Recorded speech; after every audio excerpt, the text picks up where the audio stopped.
What up, YouTube? It's a nice, beautiful day out here. It's kind of getting a little cloudy though. I was trying to catch it before the sun went down.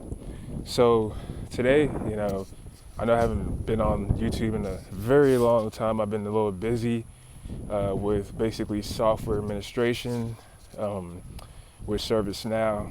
So I'm just trying to learn and get better with my job, of course. And also, I've been going to the gym.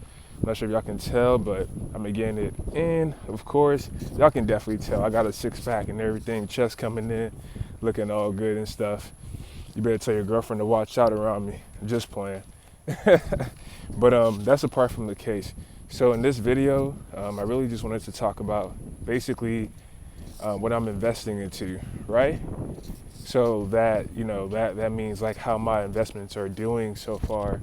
And, basically let's give you guys a little update on what I've been doing, how my investments are doing, and if you guys are also want to invest into something like that as well, or we can have that discussion, of course. So I can just keep telling you guys it's all about consistency and staying dedicated and just not faltering and stuff like that, and not looking at others and being like, hey, these people are doing this, that, the third. And you feel like, man, maybe you should spend your money. Maybe you should, do all this type of stuff.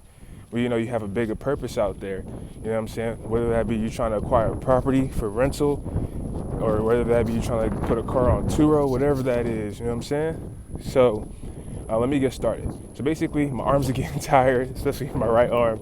So I might move the camera around a little bit. It's all good though. So basically, what I wanted to discuss is, all right, so this is my investment strategy and my plan, right? My plans. So taking a look, and I'm still investing into the stock market, right? Been doing really good with that, got multiple,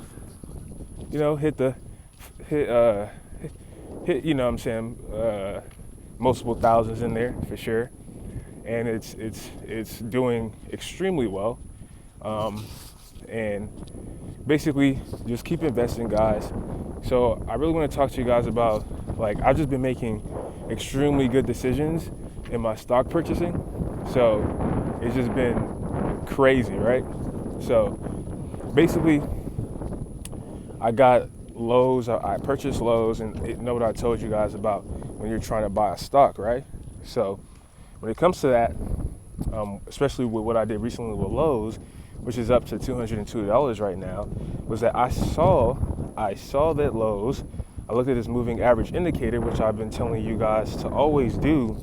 Look at the moving average indicator of a stock and see if it's below its 50-day moving average indicator. And I got Lowe's at like 189 or something, right? I got a couple of Lowe's at 189 because I wanted some new stocks, and I was like, Lowe's is looking pretty good right now, right? So I bought Lowe's, and like a couple of days later, today actually, it's up to $202. I know it's not the most extravagant thing, but it just goes to show you, like, all it takes is just a little bit of patience. It takes you a little bit of knowledge to make good decisions. It wasn't just a moving average indicator, but it was a lot of things that influenced my decision. You know what I'm saying? So looking at Lowe's EPS, looking at Lowe's earnings, looking at their revenue, right? Looking at the revenue from, especially on the app. What is that app called? The website, Yahoo Finance. You can take a look at their earnings and all that. They're from like 2019 upwards or whatever. So that's what I did. Took a look at their earnings, and it basically made a lot of sense to me just by taking a look at that. And basically just from that, looking at the EPS, looking at moving average, Bollinger Bands, all of those good things basically said, hey, don't be an idiot, buy this stock. So that's what I did. So so it's been doing pretty good, and that's all you guys got to really do, and make sure like the revenue for the company is going up as well. make sure that its debt to income ratio, that it has a lot lower debt than it does in terms of assets, right? Especially current asset, current liabilities. We want to make sure the current asset is higher than the current liabilities for a stock. But you know what? That's just basic stuff. I'm not gonna get into all that. You can find all that stuff in my course as well that I have. So if you guys are interested, my course is out there. You guys can definitely take a look at that. So yeah. So that's one. What else has been doing pretty good? QQQ, always doing good. QQQ, my favorite ETF ever. People be saying, "Oh, just get VOO, get VTI." No, yeah, you can get that, but before you get VOO, before you get VTI, get QQQ. Don't be an idiot. Get QQQ. That's just a fact. You can look at Morningstar.com. You can take a look at QQQ and a $10,000 investment over a span of 10 years and see how much that is. And you can take a look at VOO VTI, $10,000 investment over a span of 10 years, and you tell me which one is higher. Trust me, it's QQQ. So, yeah, it's been doing great. Also, another thing that I did as well was I bought a Tesla stock as well. Tesla's pretty expensive, but I was waiting for the right time to buy Tesla, of course. So, because, it's all about timing in this world, you know what I'm saying?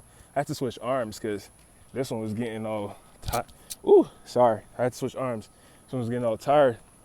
So, like I was saying, Tesla, I bought Tesla, and with that, I bought it at the right time because it's all about patience and what you're trying to do. So I looked at Tesla, and I was just like, man, it was trading pretty low. It was like at 660. Same rules apply for Tesla too. Took a look at this moving average indicator, and I was like, yo, this is way below its 50. You know what I'm saying? And I'm just like, this is a good investment. It's Tesla. So I've been seeing more Teslas. I love Teslas. I like Elon Musk. I like what he's trying to do. I like the whole electric car wave. It's beautiful. And I really do agree with it, right? So in terms of having that different aspect too, not just, the whole hype, it's just more like innovation and being innovative. And that's what I really appreciate about Tesla and the competition that it's breathing, you know what I'm saying, in terms of electric vehicles. So I always wanted to acquire. I mean, QQQ already has Tesla in there, so I was never stressed. You know what I'm saying? It allocates a huge percentage of money that the investors put in. Like I think 3% of it goes to Tesla, which is a pretty huge deal, actually. Maybe it's 4%. So yeah, so I was never stressed, but I thought this was a perfect buying opportunity. And guess what? It was. When I bought it at 660 something, it went straight up to like 680 in like the next day or the next 2 days. And I was just like, yup. Always got to be watchful, be prepared. Know when is the right time to buy. Simple as that. It doesn't matter about nothing else what people telling you. Just buy what you want to buy, know when you want to buy it, and be smart about your investments. That's all you got to do. So, you know what I'm saying? We still out here taking the walk. I wish I had bionic elbows and shoulders, but I don't. So I can't be keeping it like this, boy. But I'm gonna keep it like this. So that's that with that. Let's talk about crypto, right? You guys ain't know. I got crypto assets too, baby. So let's talk about crypto, right? Of course, I use Coinbase for my crypto.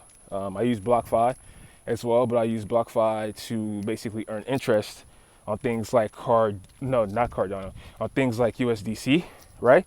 And that's actually one thing I do want to talk to you guys about USDC, because I'm a big advocate of USDC stablecoin at one point. I'm still a pretty decent advocate of that, but I'm very watchful, and I'm very, very diligent on what they're trying to pull over there as Circle. So basically, when it comes to USDC, which is a stable coin, which basically just means that it's just one-to-one. It's just backed up by a currency. It's a stable price. It doesn't fluctuate at all like other cryptocurrencies, and it's just used to basically turn your cash into crypto, so you can just have it staged and use that to buy actual other cryptos like Bitcoin and Cardano and whatever. So when it comes to that, basically, um, yeah, they used to be backed by dollar 1 to 1. So basically, what their initial statement was, 1 USDC equals $1, right? So they would have, let's say there's 25 trillion USDC, right? Uh, they would have $25 trillion as a reserve to back it for liquidity purposes. Correct? Yes, that's what it stands for. So, but the thing about, people, banks, greediness is that they always lie. So it recently came out, and that's why I loved it. That's why I invested it. That's why I put a decent amount of savings in there to earn interest. And trust me, it was going good. I was getting like $15 a month off interest. I was like, whoa, I can go buy myself some Chick-fil-A. So basically, yeah, it was doing good. But I saw that, and I saw that they came out with a statement because they had to. They were under some type of thing, some type of small investigation.